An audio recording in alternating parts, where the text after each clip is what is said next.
Conscious competence, kesadaran berkemampuan. Kita sekarang membicarakan hal yang sederhana dulu.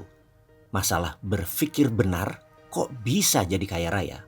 Berpikir dan bertindak seperti apa? Menjawab pertanyaan seperti ini memang harus rinci menjelaskannya.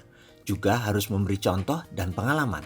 Contoh saja membuat mengerti tapi tak merubah apapun. Hanya conscious saja, tetapi tetap incompetence, tetap tidak berkemampuan. Maju setahap, benar.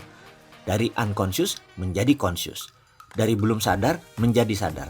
Tapi nggak ada bedanya karena keduanya tetap incompetence. Kita masih belum berkemampuan.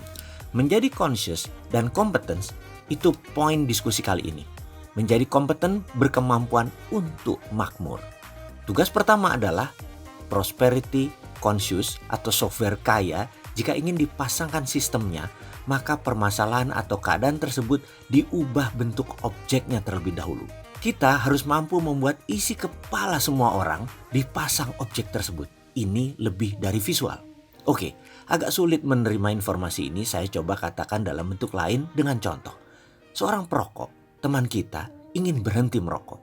Dia sudah coba berbagai cara, tetap saja. Kalau dia lagi stres, lagi cari ide, habis makan, selalu harus merokok. Maka saya sebagai orang yang diminta untuk menghilangkan kebiasaan merokok tersebut harus melakukan yang namanya mengubah objek.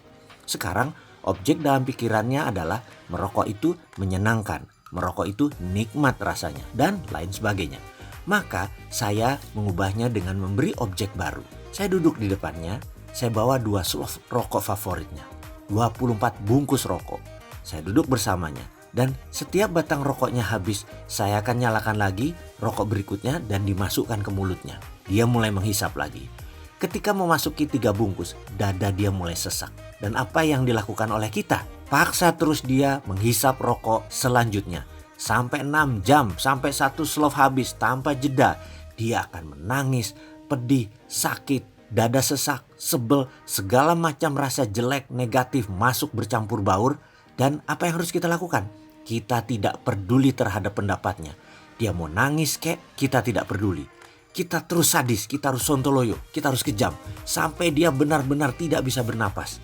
Entah dibungkus keberapa. Di saat itu berhenti proses ubah objeknya. Di sini teman kita tadi sudah punya objek baru.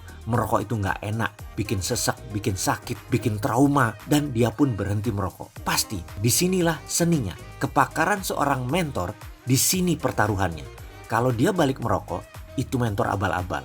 Kalau sama kita, garansi dia tidak balik. Karena kita tahu apa yang harus kita lakukan untuk itu. Keterampilan merubah sesuatu menjadi objek baru tersebut tekniknya dikenal dengan nama Progressive Object Experience Technique. Sehubungan dengan kemakmuran, kalau ada yang ingin memasangnya dalam pikiran bawah sadar dengan cepat, kita akan lakukan di MMBC. Namun, dengan video ini, saya juga garansi Anda pun bisa prosperity conscious itu terpasang.